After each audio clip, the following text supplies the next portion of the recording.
Hello everyone, मैं विकी कुमार आप सभी को अपने चैनल एडवानी पर स्वागत करता हूं। देखिए, आज के इस वीडियो में हम लोग देखने वाले हैं महात्मा गांधी के सत्याग्रह के डिफरेंट प्रिंसिपल्स कि what is the different principles of Mahatma Gandhi satyagraha. Mahatma Gandhi के सत्याग्रह के कौन कौन से प्रिंसिपल्स था इसको देखेंगे, क्योंकि इसके पिछले वाले वीडियो में एक इमरजेंसी आ गया था जिसको लेकर के केवल हम महात्मा गांधी के सत्याग्रह के डिफिनेशन को और कहाँ कहाँ सत्याग्रह किए हुए थे और किस तरह इंडिया में आए तो कौन कौन से सत्याग्रह किए इसको भी देखे हुए थे।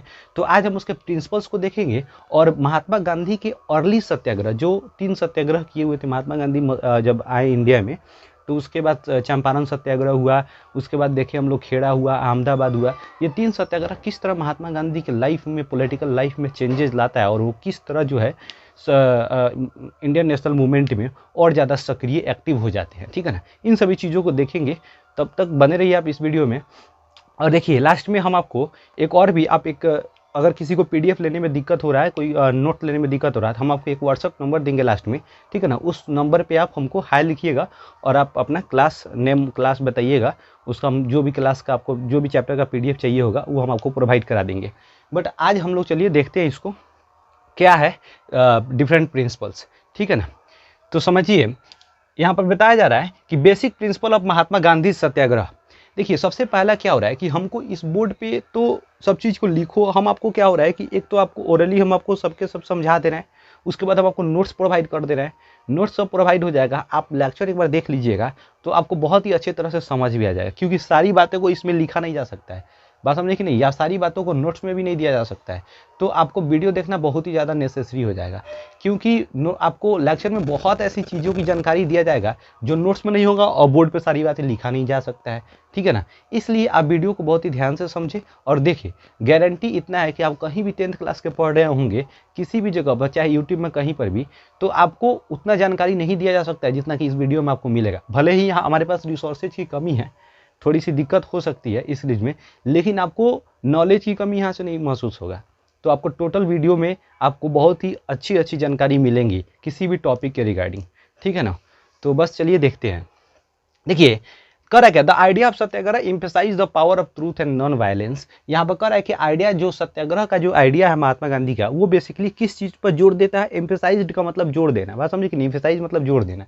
तो यहाँ पर किस चीज़ को एम्फेसाइज ज़्यादा करता है, तो ट्रूथ एंड नॉन वायलेंस। मतलब क्या कि ट्रूथ अर्थात फॉर ट्रूथ, ट्रूथ का मतलब क्या हो गया, सच्चाई के लिए, सच्चाई के मार्ग पर। और and non violence, non violence मतलब कि हिंसा नहीं करना, मारकाट नहीं करना, किसी भी तरह के कोई भी, एक तरह से वायलेंस का जो अपोजिट होगा नॉन वायलेंस हो जाएगा। तो वायलेंस का मतलब होता है मार काटना, किसी भी मतलब कि लिविंग थिंग को कष्ट पहुंचाना, तन मन या धन किसी भी तरीका से हो। ठीक है ना, महात्मा गांधी के वायलेंस, नॉन वायलेंस का डिफिनेशन बहुत ही एक आपको एक वर्ड में नहीं समझाया जा सकता है, लेकिन नॉर्मल समझिए कि मारकाट नहीं करना। ठीक है ना, तो किसी की हत्या नहीं करना, ठीक है ना, किसी को पीड़ा नहीं पहुंचाना, वही वायलेंस कहलाता है महात्मा गांधी के अकॉर्डिंग। तो हम वो कामें नहीं कर सकते हैं अपने सत्याग्रह अर्थात कोई भी मूवमेंट कर रहे हैं उसमें। For achieving truth and justice, किसके लिए, जब हम अपने ट्रूथ, सच्चाई के लिए लड़ रहे होते हैं, अपने जस्टिस को, मतलब कि जस्टिस प्राप्त करने के लिए। जस्टिस प्राप्त करने का मतलब क्या होता है कि जो हमें न्याय के लिए लड़ रहे हैं। ठीक है ना, तो ये चीज़ है। सेकेंड क्या कर रहा है कि it suggested that if causes are true and struggle is against injustice, then physical forces are not necessary to fight against our enemies। कर रहे क्या कि यदि हमारी कॉज है, जो लड़ रहे हैं किसी चीज के लिए, अगर हमारा उद्देश्य जो होगा वो अगर सही होगा, अगर उद्देश्य क्या होगा हमारा, कर रहा है क्या, इफ सजेस्टेड इट, यहाँ पर it is that it suggested that if causes are true, हमारा जो एम होगा, कॉजेज होगा, कारण होगा लड़ने का, अगर वो सही होगा, and struggle is against injustice, और जो हम स्ट्रगल कर रहे हैं वो इनजस्टिस के खिलाफ होगा, तो क्या होगा, दैट देन तो physical forces are not necessary to fight against our enemies. ठीक है ना, तो उस समय नॉन वायलेंस जो है जरूरी नहीं है, हम अपने दुश्मनों के खिलाफ या जो ऑपरेसर्स है हमारे, जो अगेंस्ट जो काम कर रहे हैं, इनजस्टिस हमारे ऊपर कर रहे हैं, ठीक है ना, तो ये जरूरी नहीं है कि उसके खिलाफ जो है फिजिकल फोर्सेज को अप्लाई करें, नॉन वायलेंस अप्लाई करें। हम आराम से, शांति से, प्यार से उसे अपना राइट मांग सकते हैं। ठीक है ना, थर्ड वन यहाँ पर समझेंगे, जो तीसरा क्या है, as per Gandhi ji without violence और being aggressive satyagrahi can win the battle through non violence. कह रहे हैं क्या, गांधी जी के अनुसार अगर देखें तो यहाँ पर हम लोग देख रहे हैं कि विदाउट वायलेंस और बीइंग एग्रेसिव, हम किसी के ऊपर एग्रेसिव नहीं होकर के, एग्रेसिव का मतलब आक्रामक, बात समझिए नहीं, एकदम मूड में आ जाए, जाकि एक तरह वायलेंस के मूड में आकर के, ठीक है ना। और तो उस तरह जो होगा, अगर हम लोग यहाँ पर कह रहा है कि विदाउट वायलेंस और बीइंग एग्रेसिव, ठीक है ना, तो हमें वायलेंस अर्थात हिंसा के बिना या आक्रामक रूप में आए बिना कोई भी सत्याग्रही, सत्याग्रही का मतलब होता है जो आंदोलन में पार्टिसिपेट किए हैं, लाइक कि महात्मा गांधी कोई सत्याग्रह करते थे तो बहुत ही आम बात था, बहुत लोगों का मतलब जुड़ जाना, एक तरह से मास मूवमेंट हो जाता था, लोग बहुत भारी मात्रा में लोग आते थे जुलूस में, किसी भी तरह का मार्चेज निकाला जाता है या फिर कोई मूवमेंट किया जाता था तो बहुत सारे लोग आते थे, तो जितने लोग उनमें पार्टिसिपेट करते थे ऑल आर कॉल्ड वोट सत्याग्रही, ठीक है ना। तो वो सभी क्या करेंगे, satyagrahi. Satyagrahi can win the battle through non violence, तो जो बैटल थ्रू नॉन वायलेंस, तो सत्याग्रही क्या हो सकता है, नॉन वायलेंस अर्थात तो अहिंसा के रास्ते पर चल करके अपने जो बैटल, अपनी जो लड़ाई है उसको जीत सकता है, ठीक है ना। नेक्स्ट कर रहा है क्या, Gandhi ji believed that this dharma of non violence could unite all Indians. Gandhi ji क्या विश्वास रखते थे कि ये जो धर्म है, जो अहिंसा जो धर्म है, इसके माध्यम से हम लोगों को एक कर सकते हैं, हम लोगों को यूनाइट कर सकते हैं। ये जो होगा हमारे लिए बहुत ही अच्छा मार्ग है, जो एक साथ हम लोग एक मार्ग पे चलेंगे, अहिंसा के मार्ग पर चल करके लोगों को हम यूनाइट कर सकेंगे और लोगों को एक संदेश, एक मैसेज पहुंचाएंगे कि हमें कभी भी मारकाट नहीं करना चाहिए, वायलेंस नहीं करना चाहिए। तो these are the main basic principles of Mahatma Gandhi satyagraha. अब हम लोग नेक्स्ट क्या देखेंगे, what are the early movement और satyagraha movement which were organise by Mahatma Gandhi, जो किसके द्वारा ऑर्गेनाइज किया गया था, महात्मा गांधी के द्वारा ऑर्गेनाइज किया था। और सत्याग्रह का प्रिंसिपल्स देख लिए। अब डिफरेंट सत्याग्रह देखेंगे, जिसमें हम लोग फर्स्ट देखेंगे, क्योंकि महात्मा गांधी 1915 में जब आए तो क्या किए, लगभग आपको बता दें कि सितंबर के समय में वो अहमदाबाद में एक जो है बरोची जगह है, ठीक है ना, वहाँ पर अपने एक फ्रेंड थे उनके वकील, उन्हीं के एक जगह पे, उन्हीं से एक ज़मीन मांग करके वहाँ पे एक आश्रम का स्थापना किए। लेकिन वो कुछ दिन बाद, लगभग जनवरी फरवरी तक, उसको वहाँ से ट्रांसफ़र करके साबरमती आश्रम में, मतलब साबरमती नदी के किनारे पर बैंक पे वो अपने आश्रम को ट्रांसफ़र कर लिए, इसलिए उसको साबरमती आश्रम भी कहा जाता है। देखिए हमेशा याद रखिएगा कि साबरमती आश्रम कहीं भी आप देखिएगा तो कहीं 1915 मिलेगा, 1916। साबरमती आश्रम ओरिजिनली बरोची में था। साबरमती आश्रम साबरमती में जब आया वो 1916 में आया था, लेकिन महात्मा गांधी जो फर्स्ट अपना आश्रम स्थापित किए हुए थे, जो बाद में आकर के 1916 में आकर के क्या किए, 1916 में आकर के क्या किए, उसको ट्रांसफर करके साबरमती नदी के किनारे ला लिए थे। इसीलिए आप हमेशा जब भी साबरमती पूछेगा तो 1916 में, अगर बरोची, महात्मा गांधी फर्स्ट आश्रम का स्थापना यही साबरमती आश्रम जो किए हुए थे 1916 में, और यही पहले बरोची में किए हुए थे, बरोची में 1915 सितंबर के करीब में किए हुए थे, ठीक है ना, दूर यार सही से हो जाता है ना, 1915 में। समझ आ गया ये कंसेप्ट।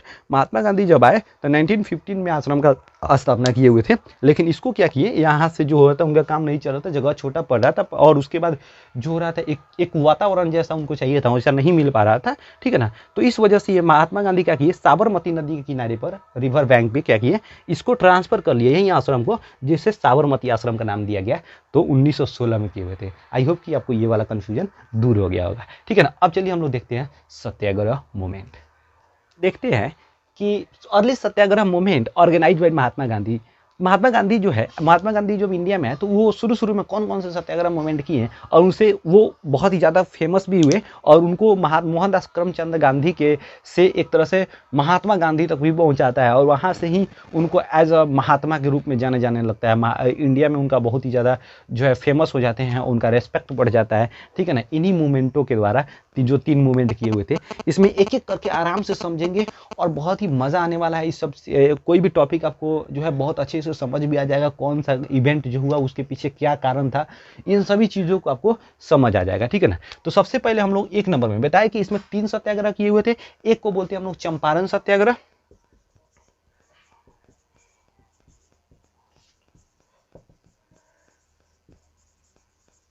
चंपारण सत्याग्रह मूवमेंट, ठीक है ना। देखिए एक्चुअली क्या था चंपारण सत्याग्रह मूवमेंट, इसको समझने के लिए आप समझिएगा कि इंडिया में जब महात्मा गांधी आए थे उस समय जो नॉर्थ बिहार था, बेसिकली एक तरह से नॉर्दर्न इंडिया की बात करें, उसमें नॉर्दर्न इंडिया में नॉर्थ बिहार, लाइक कि आपको जैसे आपको चंपारण हो गया, मुजफ्फरपुर हो गया, ठीक है ना, इन सभी एरिया में जो है एक जो है एक एग्रीकल्चर सिस्टम था जिसका नाम था तीन कठिया सिस्टम।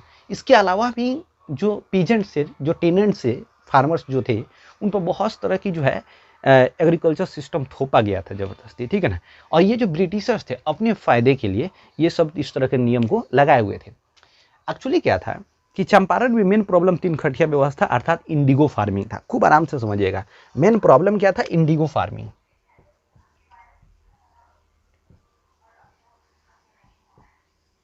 कहानी खूब समझते चलिएगा, आपको आनंद आएगा, समझ आएगा। देखिएगा, ये इंडिगो फार्मिंग, ठीक है ना, इसको हम लोग तीन कठिया सिस्टम भी बेसिकली बोला जाता है, ठीक है ना। तीन कठिया सिस्टम याद रखना है आपको, तीन कठिया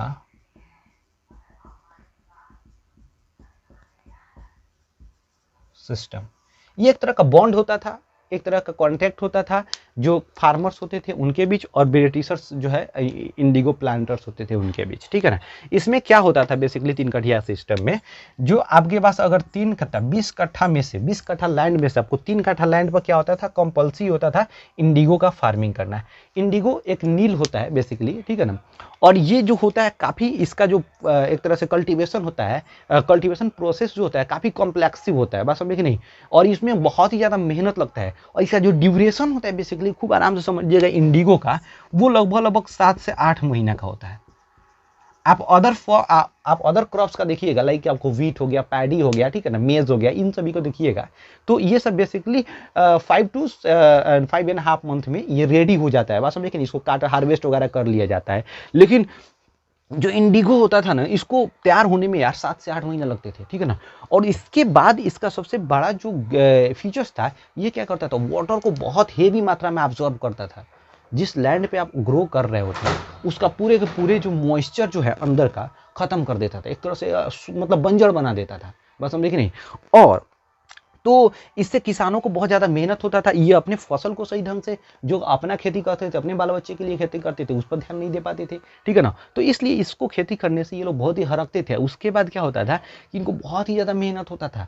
इंडिगो को काटो, उसको सबसे पहले कल्टीवेट करो, उसको बाद हार्वेस्ट करो, काट करके लिया के जहाँ पर इंडिगो, जो एक तरह से इंडिगो जहाँ पर तैयार किया जाता था, मिल वगैरह होता था, वहाँ पर उलाते थे। और वहाँ पर उनको बहुत ही ज़्यादा लगभग 17 से 18 घंटा जो है 17 to 18 आवर्स लगता था इंडिगो को तैयार करने में, उसको मिल में। और उन्हीं को तैयार करना होता था जो उसको कल्टीवेट करते थे। बहुत ही ज़्यादा मतलब कि एक तरह से दर्दनाक वो जो होता था ना, एक्टिविटी होता था उस समय का। अगर देखा जाए आपको, मेरे पास तो डिजिटल बोर्ड नहीं है यार, तुम ही लोगों के सपोर्ट से कुछ हो सकता है, ठीक है ना। जब ये होगा तो हर तरह की जो वीडियोज़ जो हैं बनाएंगे हम। बट आप समझिएगा, चंपारण में सबसे बड़ा प्रॉब्लम क्या था, तीन कठिया सिस्टम, जिसको इंडिगो फार्मिंग भी कहते हैं। इसमें किसानों को 3 कट्ठा खेत में, 20 कट्ठा में से 3 कट्ठा, 1 बीघा भी कहा जाता है 20 कट्ठा को, तो 1 बीघा में से 3 कट्ठा खेती पर इंडिगो का फार्मिंग करना बहुत ही ज़्यादा कंपल्सरी होता है। अब इंडिगो जो फार्मिंग था या तीन कठिया सिस्टम था, उनका फीचर्स, 3 गो फीचर्स बहुत ही इंपॉर्टेंट माना जाता है। सबसे पहला क्या होता था कि कंपल्सरी क्या था, 3 कट्ठा भूमि पर आउट ऑफ 20 कट्ठा, मतलब 20 कट्ठा में से 3 कट्ठा भूमि पर आपको क्या करना है, इंडिगो का फार्मिंग करना है, नील का खेती करना है, ठीक है। उसके बाद किस लैंड पे खेती करना है, कौन सा जमीन पे आपको इंडिगो का फार्मिंग करना है, ये कौन तय करेंगे, इंडिगो प्लांटर्स, मतलब जो ब्रिटिशर्स एजेंट होते थे ना, जो इनको करवाते थे जिनसे, ठीक है ना, वो तय करेंगे कि नहीं ये वाला खेत में करना है, ये वाला खेत में। तो यहाँ पर तक समझ आ गया तीन कठिया यहाँ पर सिस्टम। यहाँ की जो चंपारण में सबसे बड़ा प्रॉब्लम क्या था, चंपारण मूवमेंट इसीलिए कहा था इसको सत्याग्रह, क्योंकि ये जो बेसिकली जो हब था तीन कठिया सिस्टम का, ज़्यादा प्रॉब्लम जो हुआ ये चंपारण में हुआ था। ये चंपारण बिहार का एक डिस्ट्रिक्ट है। अब now the Champaran district is divided into 2 parts. एक तरह से हम लोग थे ईस्ट चंपारण और वेस्ट चंपारण, ठीक है ना। इन 1972 में ये 72 में इसको क्या कर दिया गया, डिवाइड करके ईस्ट चंपारण और वेस्ट चंपारण बना दिया गया, ठीक है ना। इसमें समझना है। अब क्या हुआ कि इस सिस्टम से बहुत ही किसान परेशान थे। तो यहाँ के एक लोकल लीडर थे जिनका नाम था, लोकल लीडर ही ऐसे मान लो, और सोशल वर्कर भी थे, कांग्रेस से रिलेटेड थे, कांग्रेस में बहुत दिन तक काम भी किए हुए थे वो, जिनका नाम था राजकुमार शुक्ला। ये एक किसान भी थे एक तरह से, राजकुमार शुक्ला, ठीक ना, ये पंडित जी थे, बात समझ रहे। तो ये जो है 1914 ईस्वी में ये तिनकटिया सिस्टम के अगेंस्ट जो है मूवमेंट भी किए हुए थे, लेकिन खासा कोई इन पर प्रभाव नहीं पड़ा उससे, ठीक है ना। और उल्टे में ये जो है इनको जो है अंग्रेज वगैरह सब बहुत तरह के पीटा उटा इनको, बात समझे कि नहीं, हटा दिया इनको वहाँ से। तब राजकुमार शुक्ला जो सोचे कि क्यों ना हम एक बड़े लीडर को पकड़े जो कि एक तरह से बहुत ही फेमस है और उनके माध्यम से इस सिस्टम को ख़त्म किया जाए और यहाँ के किसानों को इस दर्द से निकाला जाए। तब ये राजकुमार शुक्ला जी क्या हुआ कि सबसे पहले कांग्रेस के जो लीडर थे आपको बाल गंगाधर तिलक, उनसे मिले, ठीक है ना। तो लेकिन तिलक जी उन जो है इस चीज़ को डिनाई कर दिए कि नहीं, अभी हम लोग बहुत बड़े मूवमेंट में हम लोग फंसे हुए हैं। उसके बाद वो मदन मोहन मालवीय के पास जाते हैं, वो भी डिनाई कर देते हैं, यही बात कह करके बहुत बड़ा मूवमेंट होने वाला है पूरे देश में, भी छोटे छोटे मूवमेंट के लिए टाइम नहीं है। तो उसके बाद क्या होता है कि ये जाते हैं गांधी जी के पास, ठीक है ना। और ये गांधी जी के पास जाते हैं, अभी एक लखनऊ सेशन चल रहा था, आपको रुक जाइए, इसको थोड़ा सा मिटा देते हैं, उसके बाद फ्रेश आ जाएगा, ठीक है ना। यहाँ तक तो आपको पूरा बात समझ आ गया होगा, आप नोट भी करते चलिए, ठीक है। तो हम लोग क्या बोल, तब यहाँ पर राजकुमार शुक्ला जी जो है वो गांधी जी के पास जाते हैं। गांधी जी का फर्स्ट जो मुलाकात होता है राजकुमार शुक्ला के जैसे 1916 इसमें लखनऊ अधिवेशन, लखनऊ जो सेशन चल रहा था कांग्रेस का, उसमें गांधी जी पार्टिसिपेट किए थे और वो जाकर के लखनऊ सेशन में उनसे, लखनऊ अधिवेशन जो चल रहा था कांग्रेस का, वहाँ पर मिलते हैं और अपनी प्रॉब्लम को सुनाते हैं। लेकिन गांधी जी भी जो है ना वहाँ पर थोड़ा सा इनको पाव नहीं देते हैं, मतलब वो ध्यान में नहीं लाते हैं कि वो भी जो है इसको क्या करते हैं, इग्नोर कर देते हैं। लेकिन राजकुमार शुक्ला जी जो थे, चंपारण से गए हुए थे, राजकुमार शुक्ला जी जो थे वो हार नहीं मानते थे, माने वो गांधी जी के पीछे पीछे दौड़ते रहे। फिर क्या हुआ, वो लखनऊ से कानपुर गए, फिर कानपुर भी पहुंच गए, ठीक है ना। नहीं गांधी जी आपको तो चलना ही है, ठीक है ना, आप उनके प्रॉब्लम को एक बार देखिए। फिर वहाँ से बोले कि अच्छा ठीक, हम इसके बारे में सोचते हैं, ठीक है ना। फिर वहाँ से वो अहमदा गए, साबरमती आश्रम भी पहुँच गए। तो गांधी जी बोले अजब जिद्दी आदमी है ये समझने वाला नहीं है, ठीक है। तो गांधी जी बोले ठीक है, हम आपकी बात को ध्यान में रखेंगे और जब भी हमको समय मिलेगा तभी हम आपके चंपारण में आएंगे, उनके प्रॉब्लम को 1-2 दिन रहेंगे, देखेंगे और समझेंगे भी, ठीक है ना। तो इनको कुछ उम्मीद जागा। फिर भी ये जो है ना नहीं माने, ठीक है ना। उनसे बोलते हैं कि नहीं, आप हमको एक टाइम दीजिए कि आप कब चलेंगे। तो बोलते हैं कि चलो ठीक है, हम चलेंगे। तो गांधी जी 10 अप्रैल को पटना में आते हैं, 10 अप्रैल को पटना में आते हैं राजकुमार शुक्ला जी के साथ। और वहाँ से फिर क्या होते हैं कि मुजफ्फरपुर में आते हैं। एक दिन वहाँ पर सारी चीज़ों का देखभाल करते हैं, क्योंकि वो चंपारण में फर्स्ट बार, इधर बिहार में फर्स्ट बार आए हुए थे, तो सभी चीज़ों को देख रहे थे कि कहाँ पर सिचुएशन कैसा है, क्या उस सभी चीज़ों को एब्जॉर्ब कर रहे थे, प्रॉब्लम क्या है, यहाँ के लोग कैसे रह रहे हैं, उनका लाइफ स्टाइल कैसा है, इन सभी चीज़ों को देख रहे थे। और वो जो है बहुत सारी चीज़ों को ऑब्जर्व कर रहे थे, साफ सफाई से लेकर के, एजुकेशन से लेकर के, लोगों के प्रॉब्लम से लेकर के, बहुत सारी चीज़ों को ऑब्जर्व कर रहे थे। 12 अप्रैल को क्या हुआ, वो मुजफ्फरपुर पहुंचते हैं, मुजफ्फरपुर है एक जिला, ठीक है ना। फिर 15 अप्रैल को वहाँ से वो सभी चीज़ों को, अब सोचेंगे मुजफ्फरपुर से चंपारण आए, मतलब मोतिहारी स्टेशन, मोतिहारी बापूधाम मोतिहारी, इसीलिए मोतिहारी स्टेशन, ये मोतिहारी स्टेशन है अपने चंपारण में, ठीक है ना। और मोतिहारी स्टेशन पर जो है ये जो है 2nd नंबर प्लेटफॉर्म पर उतरते हैं लगभग 3 बजे शाम में, ठीक है ना। 3 बजे AM में, सॉरी AM नहीं PM में, ठीक है ना। 3 बजे वो PM में बेसिकली महात्मा गांधी जो है शाम के वक्त में Mahatma Gandhi Motihari railway station 2nd number station platform पर उतरते हैं और बहुत भारी भीड़ उनको जो है देखने के लिए आता है और स्टेशन पर उनका स्वागत करता है। तो महात्मा गांधी वहाँ से कुछ और ही ज़्यादा मोटिवेट हुए कि लोग जो है यहाँ के कितने ज़्यादा दृढ़ संकल्पी है और ये जो है कितना ज़्यादा एक्टिव भी है ऑल्सो, बात समझे कि नहीं, वो एक्टिव भी थे बहुत ज़्यादा अपने प्रॉब्लम को लेकर के। और ऐसा नहीं था कि हाँ गांधी जी आए और उनको लोग इग्नोर कर रहा है, ये क्या करेंगे, लेकिन गांधी जी पर लोग बहुत ज़्यादा विश्वास, क्योंकि साउथ अफ्रीका में गांधी जी जो मूवमेंट किए हुए थे वो लगभग बहुत लोग जो पढ़े लिखे लोग थे, जो कुछ एक्टिव लोग थे, वो लोग जानते थे गांधी जी के बारे में, इसलिए गांधी जी को बहुत ही रेस्पेक्ट हुआ यहाँ पर आने के बाद। और जब महात्मा गांधी 15 अप्रैल को मोतिहारी स्टेशन पर पहुँचे और 16 अप्रैल को क्या हुआ कि वो घूमते हैं, हर जगह पर देखते हैं। और बेसिकली क्या होता है कि उसी दिन रात में पता चलता है इनको कि एक गांव है, गांव का नाम मुझे नहीं याद पड़ रहा है, वहां पर एक किसान के साथ, जो नीलह किसान था, जो नील की खेती करता था, वो मना कर देता है नील की खेती करने के लिए, उसको अंग्रेज बुरी तरह से मारते हैं। वहां पर क्या होता है, गांधी जी बोलते हैं कि नहीं हम उस गांव में जाएंगे। लोग आश्चर्य होते हैं इस बात से कि भाई ये तो आम बात है, लोग को हमेशा पिटाते रहते हैं, अंग्रेज पीटते रहते हैं इनको, बस समझे कि नहीं, तो गांधी जी उनसे क्यों जा रहे हैं मिलने, ये आम बात है, इसको ज़्यादा मतलब टेंशन लेने वाला बात नहीं है। पहले हम लोग टोटली खत्म करने के बारे में सोचे, लेकिन गांधी जी कहते हैं कि नहीं हमको जाना है, देखने जाना है, आखिर क्या बात है। गांधी जी वहाँ से हाथी पर सवार होते हैं और जाते हैं, उनको हाथी पर ले जाया जाता है। बात समझे कि नहीं? उनके साथ 2 आदमी और जाते हैं, लोकल आदमी जाते हैं, उनको प्रॉब्लम को सुनते हैं, देखते हैं और बहुत उनको दर्द होता है, बुरी तरह से पीटे हुए थे उनको। तो गांधी जी सोचे नहीं यार तो बहुत गलत हो रहा है। तब क्या हुआ कि गांधी जी सभी लोगों को, किसान को एक जगह करने लगे, ठीक है ना, और लगभग 3,000 जो किसान थे आकर के साइन किए उनको, ठीक है ना, ताकि उसके अगेंस्ट में क्या हो सके, हम लोग गवर्नमेंट के अगेंस्ट में हम लोग कोई स्टेप ले सके। तब जाकर के वो गांधी जी एक स्टेप्स लेते हैं जो क्या करते हैं कि अंग्रेजों के खिलाफ में कि इस कमेटी को मतलब इस सिस्टम को ख़त्म कीजिए, नहीं तो फिर हम आपके खिलाफ क्या होगा, हम लोग धरना प्रदर्शन करेंगे, हम लोग मूवमेंट करेंगे। लेकिन इनके बातों को क्या किया जाता है, वहाँ पर इग्नोर कर दिया जाता है ब्रिटिश गवर्नमेंट के द्वारा। तो गांधी जी क्या होते हैं, सभी किसानों को मिला करके एक साथ एक मूवमेंट शुरू करते हैं जिसका नाम दिया गया सत्याग्रह मूवमेंट। तो ये मूवमेंट चला, बेसिकली क्या हो गया, नवंबर तक लगभग चला, ठीक है ना।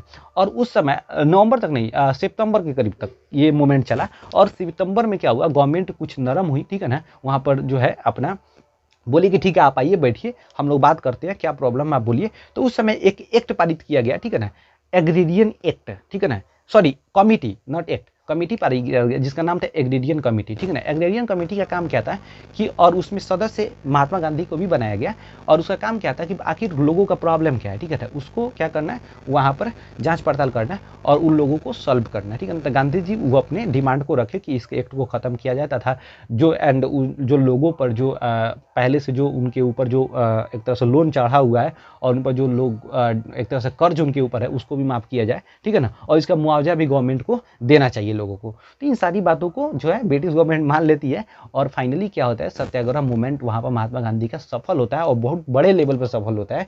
और वहाँ पर महात्मा गांधी का और ही ज़्यादा जो है नाम रुतबा बढ़ जाता है यहाँ पर आपके चंपारण मूवमेंट में, ठीक है ना। और ये बेसिकली क्या होता है, यहाँ पर आपको इसमें 2-3-4 पॉइंट याद रखना है कि जो सत्याग्रह, चंपारण सत्याग्रह मूवमेंट कहाँ पे शुरू हुआ था, जो बिहार के चंपारण डिस्ट्रिक्ट में शुरू हुआ था। यहाँ पर लोगों का मेन प्रॉब्लम क्या था, 3 कठिया सिस्टम था। यहाँ पर सबसे पहले महात्मा गांधी जी को बुलाने के लिए कौन गए, तो राजकुमार शुक्ला चंपारण के निवासी थे, किसान भी थे, ठीक है ना, और बहुत दिन तक कांग्रेस में भी काम किए हुए थे। वो सबसे पहले कहाँ मिले थे, तो लखनऊ सेशन में मिले हुए थे, लखनऊ कांग्रेस सेशन में, लखनऊ में कांग्रेस का सेशन चल रहा था 1916 में, ठीक है ना, 1916 ईस्वी में, ठीक है ना। और वो महात्मा गांधी चंपारण में कब आए, 10 अप्रैल को आए हुए थे, पटना में आए थे, 15 अप्रैल को मोतिहारी आ गए, चंपारण में आ गए, और वहाँ से वो मूवमेंट शुरू करते हैं। और ये मूवमेंट क्या होता है, अंततः क्या होता है, सफल होता है और 3 कठिया सिस्टम को एबोलिस्ट कर दिया जाता है, उसको ख़त्म कर दिया जाता है। के लिए बस इतना ही। अगर आपको वीडियो अच्छा लगा हो तो शेयर कीजिए, लाइक कीजिए, अपने दोस्तों के पास भी शेयर कीजिए।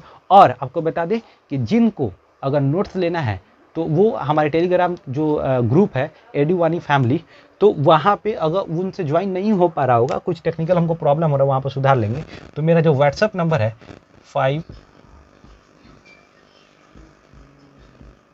3 है 8538936815, ठीक है ना, ये मेरा व्हाट्सअप नंबर है। इस पर आप हाई कीजिए और अपने नाम और क्लास बताइए, वहाँ पर जिस चैप्टर का चाहिए आपको नोट्स वहाँ पर हम डाल देंगे। आपको किसी भी तरह का कोई भी प्रॉब्लम नहीं होना चाहिए, वीडियो देखिए और नोट्स को नोट कीजिए। आपको किसी भी तरह कोई भी प्रॉब्लम, कहीं से ऑब्जेक्टिव से लेकर किसी भी तरह कोई प्रॉब्लम नहीं होने वाला है, ठीक है ना। तो आज के लिए बस इतना ही। Thank you for watching this video.